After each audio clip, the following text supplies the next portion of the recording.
शिक्षिका अनाया जैन इंद्रापुरम, श्री राजेश पहाड़िया नीतू पहाड़िया, डॉक्टर रानी आशिका पहाड़िया जैन राजेंद्र नगर दिल्ली, श्री गौरव जैन मेघा जैन अरहम अमारा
धर्म ध्वजा हाथ में, शुद्ध भाव साथ में, धर्म ध्वजा हाथ में, शुद्ध भाव साथ में, चक्रवर्ती सेना चली, चक्रवर्ती टोली चली।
बोली बोली किधर में आओ तुम शीश को झुका, मैं नापी हो तुम मेरे तुम धूम धूम ना, निभा बुलंद के मंदिरों बजरंगी की हड्डियां,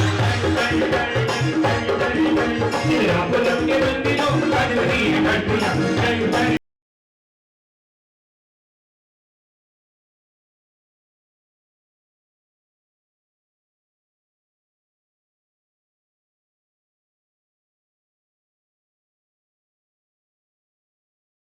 आज हमें यह समूसरण महामंडल विधान करने, आराधना, प्रभु की आराधना करने का हमें यह अवसर मिला है। हम चलते उन पावन पुनीत चरणों में और पूज्य गुरुदेव से निवेदन करते हैं कि हे गुरुदेव, हमें अपनी अमृत भई वाणी से हम भक्तों के जीवन के मार्ग को प्रशस्त करें।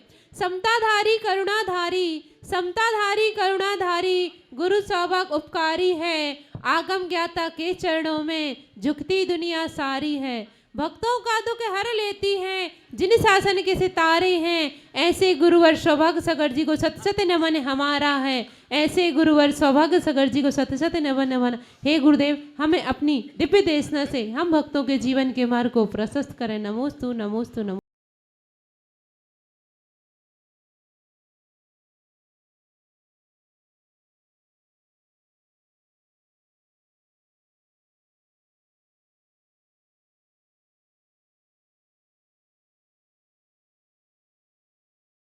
आप और हम सभी का एक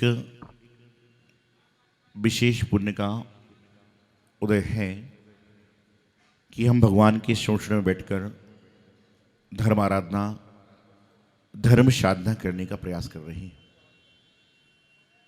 आपको बताऊं, यदि आप पंचला प्रतिष्ठा महोत्सव में पात्र बनते हैं तो आपको केवल ज्ञान कल्याणक के दिन ही समोषण देखने को मिलता है, बैठने नहीं मिलता। लेकिन ये समोषण महामंडल विधान, गंधकुटी विधान, 24 विधान हुआ तो यहाँ पर नित्य प्रति आपको रोज भगवान के समोषण में बैठकर पूजन में आनंद लेने का प्रयास मिल रहा है, क्योंकि समोषण 24 विधान।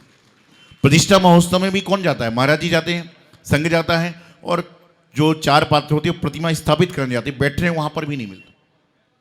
तो ये जीवन का विशेष अवसर है, क्योंकि वहां पर एक भगवान का समोषण होता है। लेकिन जो यहाँ इंदापुरम में चल रहा है, वर्तमान 24 के 24 भगवान और एक विशेष समोषण था, 25 समोषण लगे हुए। और साल कौन सा है? 25। तो 25वें साल का 25वां समोषण अंतिम आपके दिल्ली के इंदापुरम में ही हो रहा है, और इसके बाद में 26 में होगा जो होगा, क्योंकि 28 को खत्म होगा, 3 दिन में कोई दूसरा हो ही नहीं सकता है। जीवन में आपको जो समय मिला है उस समय का सदुपयोग करने का प्रयास करें, समय का दुरुपयोग ना करें। छोटा समय है उसको बड़ा बनाएं, छोटी चीज को बड़ी कीमती बनाने का प्रयास करें। पुण्य योग से जैन को मिला, भाग्य से जिन मंदिर पास मिला, और आपके जीवन का परम सौभाग्य हुआ कि आप देव शास्त्र गुरु के भक्त बने। ये जीवन का सबसे बड़ा सौभाग्य है। नहीं तो कई लोग मंदिर जाते हैं, उनको ये पता नहीं कि मंदिर के आजू बाजू वाले भगवान कौन से हैं। मंदिर जा रहे हैं, चले आ रहे हैं। और कई तो ऐसे होते हैं जो कि मंदिर के बाहर बैठे गाड़ी में गपशप लगाएंगे, लेकिन मंदिर के अंदर नहीं पहुंच पाएंगे। क्योंकि मैं हमेशा कहता हूं, जिसका पुण्य है वह अंदर है, और जिसका पुण्य कमजोर है वह बाहर सड़क से कई बार चल रहा है। तो आप पुण्यशाली हैं कि आपका पुण्य पुण्यानुबंधी पुण्य को करा रहा है, आपका पुण्य पुण्य के वर्धन को करा रहा है। और आपको तो ये जो पुण्य का उदय है ना, इसको एक हाथ से नहीं बल्कि दोनों हाथों से लपक लेना चाहिए। क्योंकि अगली बार विधान हो, पता नहीं हमारी व्यवस्था कैसी हो, अगली बार विधान हो हमारा शरीर कैसा हो, अगली बार विधान हो पता नहीं परिवार में कोई खुशी का माहौल बन जाए, कोई गम का माहौल बन जाए, तो हम हो ही ना पाए। और अगली बार विधान हो तो पता नहीं संघ छोटा मिले बड़ा मिले, कैसे संघ मिल रहे। तो ये आपका पुण्य है कि चतुर्भुज संघ के सामने आप यहाँ पर महामंडल विधान की आराधना कर पा रहे हो। एक बार एक व्यक्ति जिसको कान में कम सुनाई देता था, वह कान की मशीन लेने चांदनी चौक गया दिल्ली में। और चांदनी चौक जब व्यक्ति कोई पहली बार जाता है ना, तो उसको लोग बहुत सारे एडवाइस देते हैं। 3 महीने पहले तक तो एक एडवाइस देते थे, और आजकल 2 एडवाइस देकर भेजते हैं। पहली एडवाइस क्या देते हैं? लूटपाट होती है, ठग लेते हैं, बच के रहना, ऐसा कहते हैं कि नहीं कहते हैं? और दूसरी एडवाइस क्या दे रहे हैं? बम ब्लास्ट कभी भी हो सकता है, तो आराम से रहना। पहले एक एडवाइस थी कि वहां लूटपाट हो सकती है, लेकिन आजकल डबल एडवाइस चल रही है। घटना होगी ना 2-3 महीने 15 दिन पहले, 1-2 महीने पहले।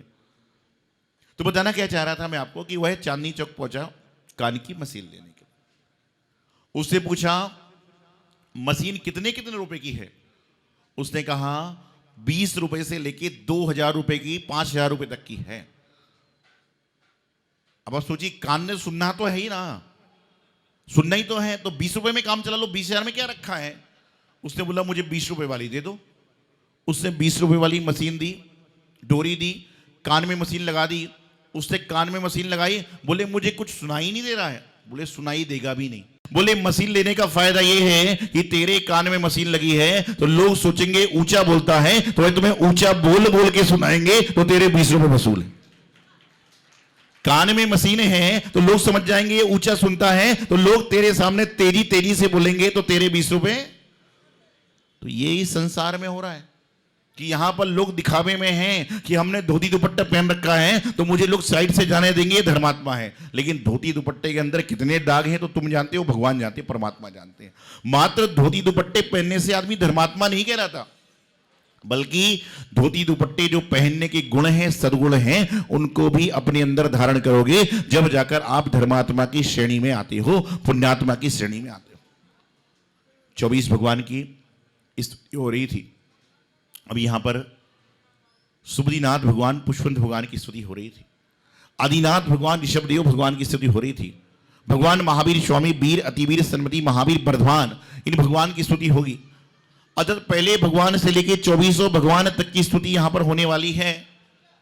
और प्रत्येक भगवान अपनी अपनी समोषण के विस्तार को लेकर, अपनी अपनी ज्ञान को लेकर सृष्टि को धर्म में, शांति में, जीवन में व्यतीत करते हुए लेकर पहुंचे। और उन्होंने क्या किया कि अपने जीवन को सही कर दिया।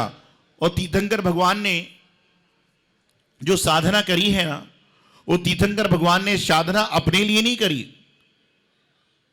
तीर्थंकर भगवान ने साधना जो करी वो अपने लिए नहीं करी, बल्कि अपने जीवन को आगे आने वाला समय सही हो जाए उसके लिए करी। और मैं फिर बताऊं, अपने लिए जो उन्होंने किया वह तो जीवन को पार करने वाला हो गया। लेकिन तीर्थंकर भगवान ने जो साधना करी वह उनको तो पार कराया, लेकिन उनके नाम लेने से हम सबका भी बेड़ा पार हो रहा है। ऐसे 24 तीर्थंकर भगवान ने साधना। आज मैं गर्व से कहता हूं कि जैन धर्म एक ऐसा धर्म है कि जहां पर मुंह में चावल खाने के पहले मंदिर में भगवान के सामने चावल चढ़ाए जाते हैं। उसके बाद में पहले प्लेट भर के चढ़ाते हैं, फिर पेट भर के खाने को मिलता है। ये मात्र जैन धर्म में है। और उसमें दिगंबर धर्म सबसे आगे है कि पहले प्लेट भर के जिन मंदिर में चढ़ाते हैं और उसके बाद सच बताना कितना चढ़ाते हो और कितना खाते हो। यदि ये नियम कर लिया जाए कि जितना चढ़ाते हो उतना खाओ तो फिर क्या होगा? एक आदमी कह रहा मंदिर का माली मालामाल हो जाएगा। चिंता आदमी को माली की है, अपने कर्मों की नहीं है। वह माली मंदिर की चढ़ी हुई सामग्री ले रहा है और तुम घर के अंदर की सामग्री के माली बन के रखवाली कर रहे हो। जीवन में जैनिज्म यही कहता है कि पहले विसर्जन करिए फिर अर्जन करिए। और ये जैन धर्म नहीं कहता, ये संसार का नियम है, सृष्टि का नियम है। ये पूरी सृष्टि का नियम है कि यहां पर पहले अर्जन नहीं होता, पहले विसर्जन होता है। आप विचार करना कि पेड़ में नए फल कब आते हैं? जब पुराने फल झड़ जाते हैं, जब जाकर पेड़ में पत्ते और फल नए आते हैं। और यदि फल लगे हुए हैं और वह सोचे कि मुझे और फल की प्राप्ति हो जाए, तो कभी होने वाली। घर में आप जल का स्टोर करते हो, यदि जब तक खाली जल नहीं होगा, जब तक दूसरा जल नहीं आ सकता। तो इसी प्रकार से जीवन में विसर्जन अर्जन करते ही रहना चाहिए, अपने कर्मों को पलटते रहना चाहिए, अपने पाप को बदलते रहना चाहिए और पुण्य को कमाने का प्रयास करना चाहिए। क्योंकि आज का पुण्य आपके इस भाव को नहीं, बल्कि आगे आने वाले कई सारे भाव को सही कर देता है। आपने कभी भामंडल देखा? भामंडल होता है ना, भामंडल। भामंडल में कितने भाव का वर्णन होता है? स्वाध्याय करते हैं आप लोग। कितने भाव का होता है? 7 भाव का वर्णन होता है। कौन से 7 भाव? एक वर्तमान का, 3 भविष्य के और 3 भूत के। ऐसे 7 भाव का वर्णन कहां पर होता है? भामंडल दिखता है, होता है। और यदि कहते हैं कि यदि घर परिवार से कोई एक व्यक्ति संत बन जाए तो कितनी पीढ़ी का कल्याण होता है? अब वो बोले हमारे घर से तो कोई बना नहीं, तो हमें पता ही नहीं।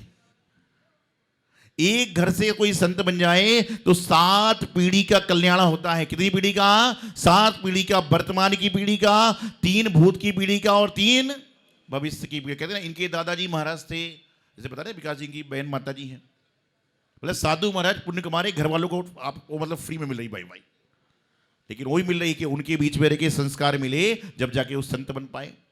तो जीवन में आपके संत हैं तो ही आपके जीवन में बसंत है। और जहां पर जीवन में संत नहीं है, वहां ना तो जीवन में बसंत है, बल्कि हमारे शुभ कर्मों का भी अंत है। संत हैं तो जीवन में सब कुछ है, और संत नहीं है तो कुछ भी नहीं है। कि संत तो हैं जो आपको अरिहंत से मिलाते हैं, संत जो हैं जो आपको भगवंत से मिलाते हैं, संत ही तो हैं जो आपको जिनवाणी का रसास्वादान कराते हैं। ऐसे संतों की महिमा, क्यों कहते हैं ना, भगवान के समीप जा रहे हो, क्या लेकर जा रहे हो पता नहीं। वो तो जो घर में चावल की डिब्बी दे दी उसको ले जा रहे हो। भगवान के सामने अर्पण कर रहे हो, क्या कर रहे हो मुझे पता नहीं, हमें पता नहीं, बस अर्पण कर रहे हैं। पहले के समय में यहां पर जब लोग मंदिर में आते थे ना, तो चांदी की डिब्बी, आधी आधी डिब्बी लेकर आते थे और सामग्री चढ़ाते थे। फिर समय बदलता रहा, रवि जी को सही कराओ ना एक बार। फिर समय बदलता रहा और समय बदलने के बाद में लोगों ने क्या किया, प्लास्टिक की डिब्बियों में सामग्री लाना चालू कर दी। और आज समय ऐसा हो चुका है, आज समय ऐसा हो चुका है कि यहां पर लोग जब सामग्री लेकर आते हैं ना, तो डिब्बी में नहीं, प्लास्टिक में ही नहीं, किस में लेकर आ रहे हैं, कागज की पुड़िया में बना के लेकर आ रहे हैं। और कई बार कागज की पुड़िया इतनी सुंदर बनी रहती है कि जब लोग को जो कोई पनवाड़ी की दुकान पर जाते हैं ना, वहां भी पुड़िया वैसी मिलती है और चावल की पुड़िया भी वैसी मिल जाती है। एक बार मैं मंदिर में बैठा था, एक भक्त आया, तुमसे लागी लगन ले लो अपनी शरण, क्या है आगे, पारस प्यारा मैटो मैटो जी संकट हमारा। हाथ में उसकी सामग्री थी, तुमसे लागी लगन ले लो अपनी शरण पारस प्यारा और मैटो मैटो जी संकट हमारा। अब मेरी नजर उस पे गई, और जब भगवान के सामने खड़ा होता ना इंसान, तो भगवान को देखता है नहीं तो आंखें बंद कर लेता है, सामग्री को ध्यान नहीं देता है। तो उसे सामग्री हाथ में ली, तो उसने सोचा कि आज जो सामग्री है, इस सामग्री में चावल कम, सुपारी बादाम ज्यादा है। उसे फिर हाथ में लिया, फिर उसको डाउट हुआ, उसने धीरे से आंख खोली। आंख खोलने के बाद धीरे से आंख खोली, पुड़िया को बंद किया, दूसरी पुड़िया निकाली, अर्घ चढ़ाने लगा। हुआ यह था कि वो गुटके का शौकीन भी था, एक जेब में गुटके की पुड़िया थी, एक जेब में सामग्री की पुड़िया थी, गलती से गलत जेब में हाथ चला गया और उसने उठा के सामग्री लेके चढ़ाना चालू कर। मैंने कहा तू तो चढ़ा के चला जा, गुटका भी चलेगा, और ये संकल्प कर ले आज यहां चढ़ा के जा रहा हूं, जिंदगी में कभी मुंह में डालूंगा नहीं। ऐसे लोग, संसार की विचित्रता है। और इस संसार की विचित्रता में आपको चलना है तो भगवान की आराधना करें, प्रभु का गुणगान करें, और भगवान की आराधना, प्रभु का गुणगान आपके जीवन को मोक्ष मार्ग की ओर एक कदम और आगे बढ़ाने वाला होता है।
का अनाया जैन इंद्रापुरम, श्री राजेश पहाड़िया नीतू पहाड़िया, डॉक्टर रानी आशिका पहाड़िया जैन राजेंद्र नगर दिल्ली, श्री गौरव जैन मेघा जैन अरहम अमारा पालम विहार गुरुग्राम।